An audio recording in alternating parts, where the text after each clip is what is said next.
আলহামদুলিল্লাহি রাব্বিল আলামিন ওয়াসসালাতু ওয়াসসালামু আলা রাসূলিহিল কারীম ওয়া আলা আলিহি ওয়া সাহবিহি ওয়া আহলি বাইতি আজমাইন। আন্দোলনরত আন্দোলনের বিভাগীয় পর্যায়ের সমাবেশের শেষ সমাবেশ শাহজালাল শাহপরান হযরত সহ তাদের সঙ্গী ৩৬০ আউলিয়া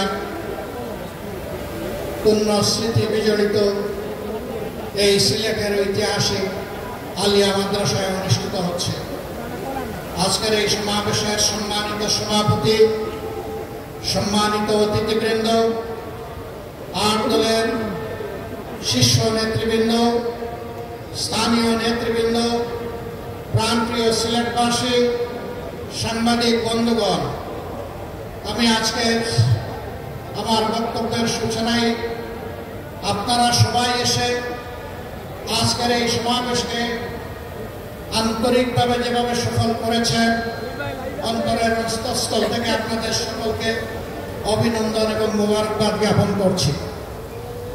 যেহেতু আসরের আযান হচ্ছে, একটু পরেই নামাজ অনুষ্ঠিত হবে, কেউ না কেউ ইনশাআল্লাহ আযানের জবাব দেবেন।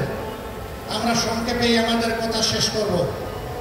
আমাদের প্রিয় বাংলাদেশ ছোট্ট একটি দেশ, বিপুল জনসম্পদে পরিপূর্ণ। আফসোসের বিষয়, স্বাধীনতার ৫৪ বছরে এক এক করে চলে গেছে, বাংলাদেশের মানুষ সম্মানের সাথে মাথা উঁচু করে দাঁড়াতে পারেনি।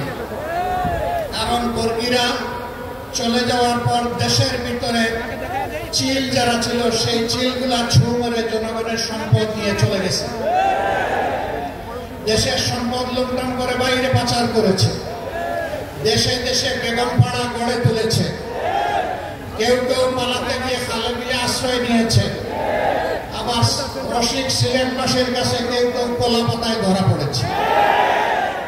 এভাবে অপকর্মের দায় নিয়ে ফ্যাসিস্টরা বাংলাদেশ থেকে পালিয়েছে, কিন্তু ফ্যাসিজমের কালো ছায়া বাংলাদেশ থেকে যায়নি। একদল যে অপকর্ম করে চলে গিয়েছে, আরেক দল বাংলাদেশে সেই অপকর্মের দায়িত্ব নিয়েছে। একদল চাঁদাবাজি করার কারণে জনগণের ঘৃণা কুড়িয়েছে, আরেক দল আবার তার চাইতে বেশি শক্তি দিয়ে চাঁদাবাজিতে নেমে পড়েছে। একদল দখলদার বনতে গিয়ে জনগণ তাদেরকে প্রত্যাখ্যান করেছে, আরেক দল বেপরোয়া দখলদার হয়ে উঠেছে। একদল জনগণের জানমাল নিয়ে ছিনিমিনি খেলেছে,